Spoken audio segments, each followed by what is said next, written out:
Hey guys, it's Jackie and I am back with another video for Jackie Shrinks. So clearly I'm not coming to you on a weekly basis, but what we're going to try to do is be regular and consistent so that I can share with you guys my weight loss journey and kind of all the ups and the downs that I'm experiencing while I'm on it.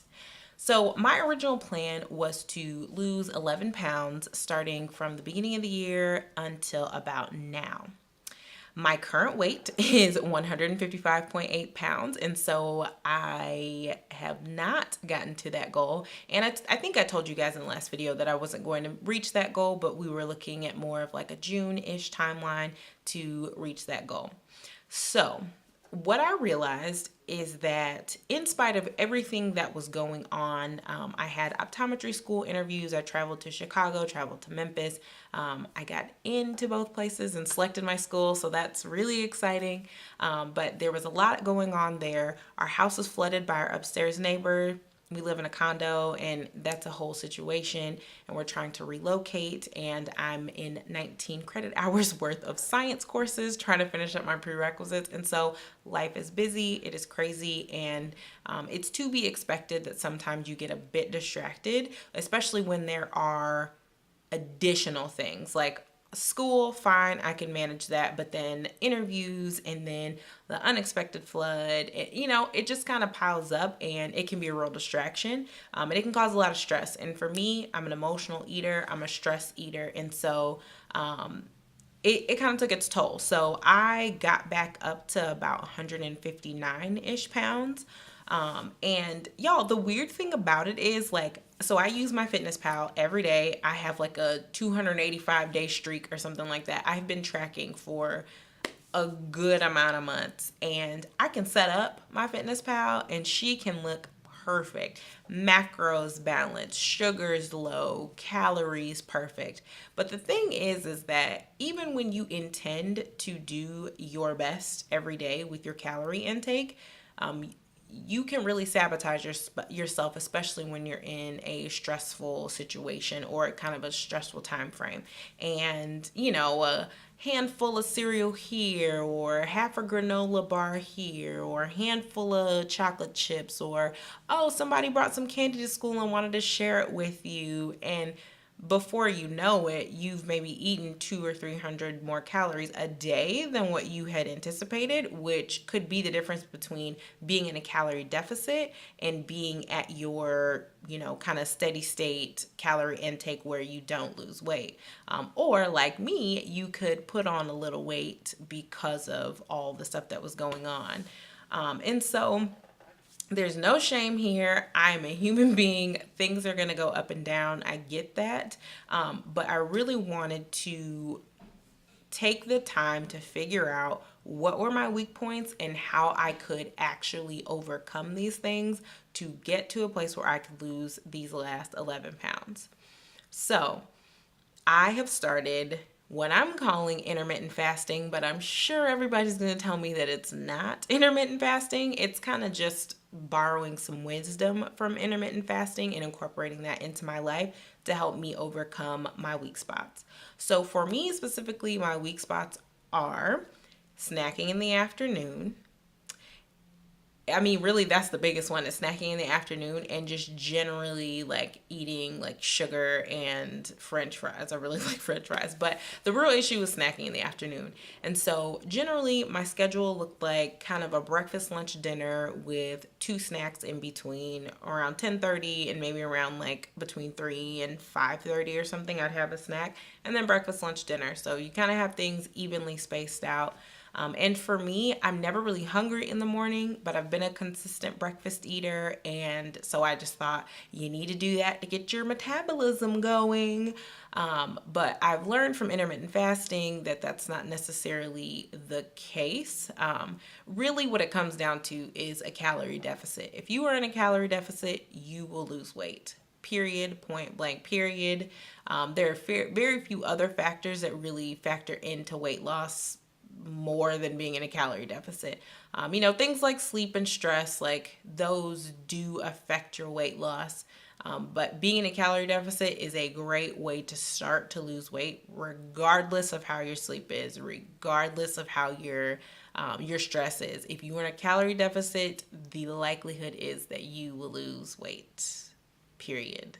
Take me to the bank on that. So, with that in mind, I knew that even though I was setting up my fitness pal to look incredible, that all of the extra snacking had to stop. And the only way I could do that is if I had condensed my meals so that I could eat when I wanted to eat, which was in the afternoon. And so now that I have it set up, in a way where all my meals are condensed, I'm doing a lot less of just like grabbing an extra handful of this there, an extra bite of this there. I really am doing better. So I'm eating my first meal between 10 and 11 generally. There are a couple days where I have to eat a little bit earlier because I have class early, and so I just have to eat it when I can eat it. But I eat a small breakfast, really like 200 calories, small, like very small. And then drink unsweetened tea. I like the Passion Tazo tea that has good flavor, even without sugar. And then here's where the good part happens. So I get to eat lunch about an hour and a half later, which when you have that small of a breakfast, you're going to need something pretty quickly afterwards. So that's really nice. Then I eat another snack at 3. Then I eat another meal or another snack at 5:30. Then I eat dinner usually between like 7 and 8. And then I can have like 100 calories of a little treat at night around like 9. Now, this goes against like all, kind of like the wisdom of don't eat after 8 o'clock and you need to eat breakfast early and you need to space out your meals and whatever. Do what works for you, because let me tell you, I have been doing this for 7 days and I started the week at 160.4 pounds, and today I weighed 158 or 155.8. Now we're looking at about like 4 to 5 pound weight loss there, and it's been a week.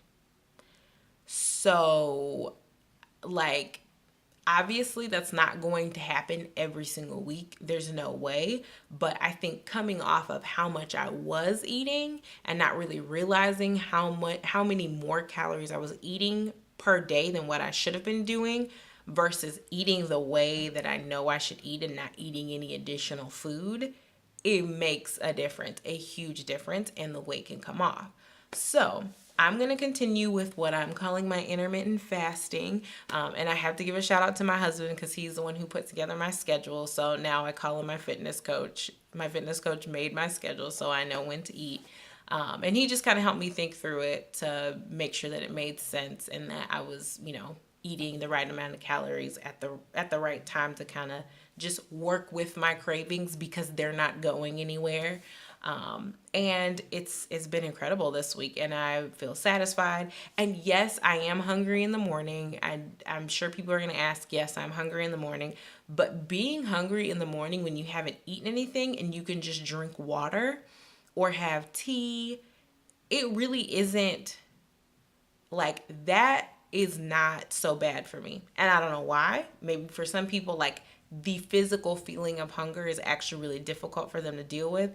It's not difficult for me to deal with. What I have a difficulty dealing with is the boredom that I have in the afternoon and the habit of eating to deal with my boredom. And so that's why I've moved all my meals. That way I don't have to worry about it and I can just live my life and eat what I want.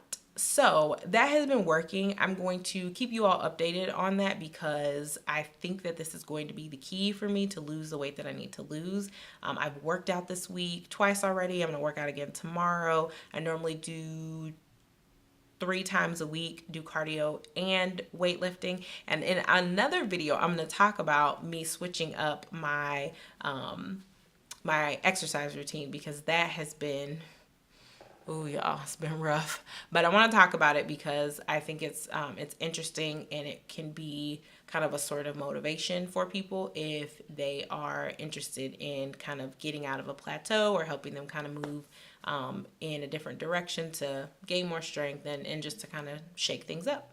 So I've talked way too long, but if you guys have any questions about my fitness pal or calorie deficit or how to figure out how many calories you should be consuming, all that good stuff, leave the questions down below and I will respond. I love chatting with you guys. So I hope you are well and I will see you in the next video. Bye.